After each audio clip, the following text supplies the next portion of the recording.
Welcome back. It is 8:14. Independent presidential candidate Cornel West was among pro-Palestinian protesters who marched on the Democratic National Convention Monday, calling for the end to the genocide that demonstrators say was funded by Democrats. He joins us now in studio to talk more about that and the race to the White House. Thank you for being here. Thank you, and I salute you all. This is historic WGN with Brother Larry and Sister Robin. You all still at it? Still here. Doing a wonderful job. Still at wonderful job. Just enough, just keep on trucking, right? You're still trucking. You're running for president. Are you? Some of the states have you on the ballot, some not. Some Democrats calling you a spoiler. What do you say to them? Why do you do it still? Well, I mean, one, you just got to be true to your calling, a sense of vocation. It's like last night. I mean, the hero last night was really Marion Robinson, the mother of Michelle. You all saw that. Mm-hmm. Spiritual nobility, moral royalty, sets a high standard of what?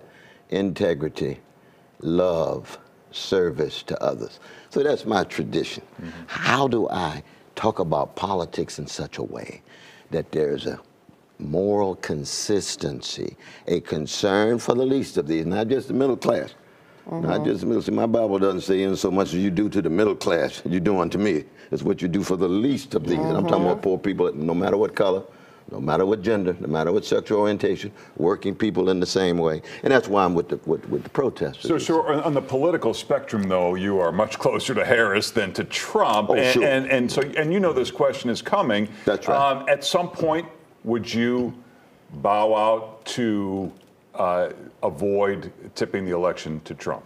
I don't think I'm tipping, because you keep in mind, you have almost 40% of Americans who don't participate at all.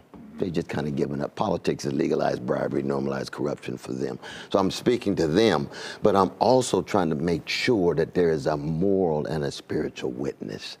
And when you look at what's going on in Gaza, and I would say the same thing about mass incarceration and poverty, what's going on in Gaza, a Palestinian baby has the same value as a Jewish baby. All those babies are precious. Sure. So you look at the convention, do you see any reference to a genocide going on? No. What you see, that's slap in the face of Fannie Lou Hamer, Martin Luther King Jr. I'm trying to hold up that bloodstained banner. So I'll say to my fellow citizens, this is my case. Sister Harris has her case. Brother Trump with his gangster self, he got his case.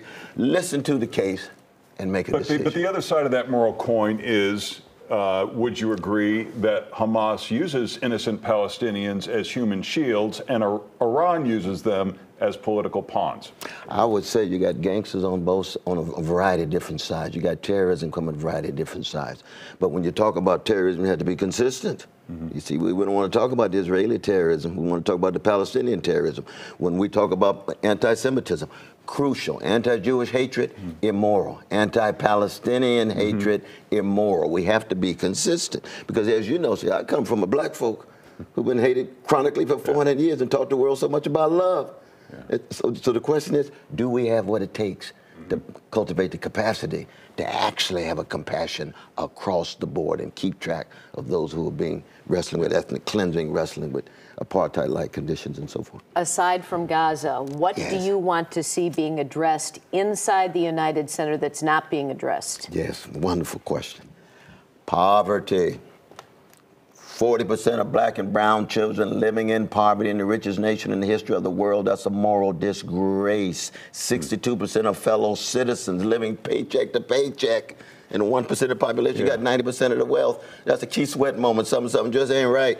Let's talk about poverty. Let's talk about mass incarceration. Let's talk about wealth inequality, but do it in a loving way. I'm not talking about hate. So there are many socialist countries where everybody is happy. However, there's no country where everybody's happy. Yeah, right. No, you're going to die. You betrayed by your girlfriend and boyfriend. You're not going to be happy, though. But no, go right. But that's been tough going in America, because it's a little bit of the antithesis of America. You succeed by the fruits of your own labor. Oh, yes. So Americans don't like that word socialist. So what is your pitch to make it more palatable? No, but I'm a Christian, though, brother. I'm a Christian. I simply believe I'm trying to love my crooked neighbor with my crooked self. And I'm trying to make sure that the least of these are treated with dignity, no matter where they are, no matter what color they are. And we know that all of us have a greed and a hatred inside of us. Can that be done in the capitalist system? Well, it depends on what kind of capital system it is. When you have a system that's so obsessed with short-term gain, it's difficult. because that creates a callousness of the soul. But capitalism is not one thing. There's a lot of different kinds of capitalism. Sweden's capitalists, they have no poverty. Sweden's capitalists, they have no mass incarceration. They've got rehabilitation and education for their prisoners, you see.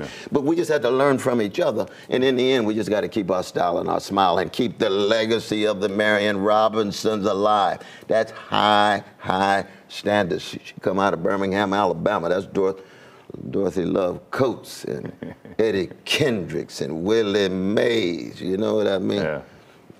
Cornel West, we appreciate you getting up early. Good to see you. Good to see you again. Thanks for Check out being CornelWest2024.com. Good to see you, sir. Good to see you. As always. Paul, a check of the weather? Yeah, we're in store for a